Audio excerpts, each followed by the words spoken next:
ఇప్పుడు బ్యాంకులకు police department చాలా గట్టి వార్నింగ్ ఇస్తున్నది.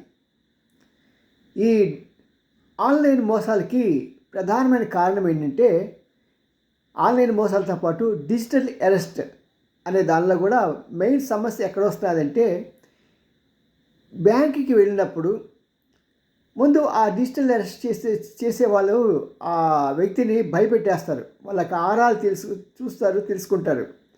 కొన్ని సమయాల్లో బ్యాంకులో ఎంప్లాయీసే వాళ్ళకి ఉపయోగపడుతున్నారు, సహకారంగా మారుతున్నారు, వాళ్ళకి కొంత డబ్బు ముడుతున్నది. అంతేకాకుండా ఇప్పుడు పోలీస్ డిపార్ట్మెంట్ ఏమంటున్నదంటే, ఎవరైనా వ్యక్తి 2,00,000 రూపాయల కన్నా కూడా ఎక్కువ చెక్కు తీసుకొచ్చి క్యాష్ ఇమ్మంటే అతన్ని మీరు ఖచ్చితంగా అడగాలి. ఈ డబ్బులు ఎక్కడికి, ఎందుకు, ఏంటి అవసరం అని.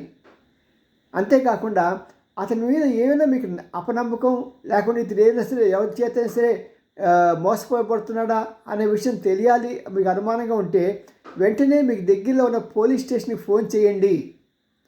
ఒకవేళ అలా మీరు చేయకపోతే మాత్రం దానికి మీరు బాధ్యులు అవుతారు, అంటే బ్యాంక్ ఎంప్లాయీస్ అని వారు గట్టి వార్నింగ్ ఇస్తున్నారు. నిజమే, కనీసం ఎప్పటికైనా ప్రభుత్వం గుర్తించి బ్యాంక్ ఆ ఎంప్లాయీస్ నిర్లక్ష్యంగా వ్యవహరించే ధోరణి నుంచి వారిని సరైన మార్గంలో పెట్టబోతున్నందుకు ఆ డిపార్ట్మెంట్కి చాలా థ్యాంక్స్ చెప్పాలి ప్రజలంతా కూడా. కారణం ఏంటి, ఎవడెట్టిపోతూ నాకేంటి, నేను నా దగ్గరికి వచ్చింది, నేను చూశాను, మా పై ఆఫీసర్కి ఇచ్చాను, వాడు సంతకం పెట్టాడు, ఆ పైన మేనేజర్కి పంపించాం, వాడు సంతకం పెట్టాడు, నేను క్యాష్ ఇచ్చాను, రేపు ఏమైనా అడిగారు అనుకోండి, ఇదిగోండి నేను ఒక్కదాన్ని ఇవ్వలే కదా, వాళ్ళందరూ ప్రూవ్ చేశారు. ఇవంతా టెక్నికాలిటీ అండి. కానీ దాంతోపాటు బాధ్యతాయుతమైన ఇది ఉండాలంటే, ఈ వ్యక్తి ఎవరు, ఎందుకు ఇస్తున్నాడు, నువ్వు ఎక్కడికైనా పంపిస్తున్నావా, ఎవరిదైనా పంపిస్తున్నావా, ఏ అకౌంటు, అంతకుముందు నువ్వు పంపించావు ఎవరికి, ఇదే అకౌంట్ ఏమైనా అని అడిగితే అతను కంగారు పడుతూ ఉంటాడు, తత్తరపడుతూ ఉంటాడు. భయంతో అతను తనలో ఉన్న భయ ఆందోళన మీ ముందు కక్కచ్చు. అది మంచి అవకాశం. ఆ అవకాశాన్ని తీసుకొని పోలీస్ డిపార్ట్మెంట్ కనుక ఫోన్ చేస్తే వాళ్ళు వెంటనే వచ్చి అతని మద్దతుగా నిలబడతారు. ఆ డిజిటల్ అరెస్ట్ నుంచి తప్పించబడతారు.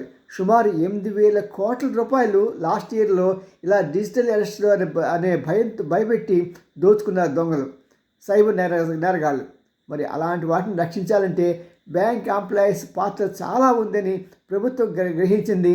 అందుకనే ఈ యొక్క దీంట్లో బ్యాంక్ ఎంప్లాయీస్ పాత్ర కూడా ఉంది, వాళ్ళు కూడా శిక్షించాల్సిందే అనే నియమాన్ని పట్టుకొచ్చింది.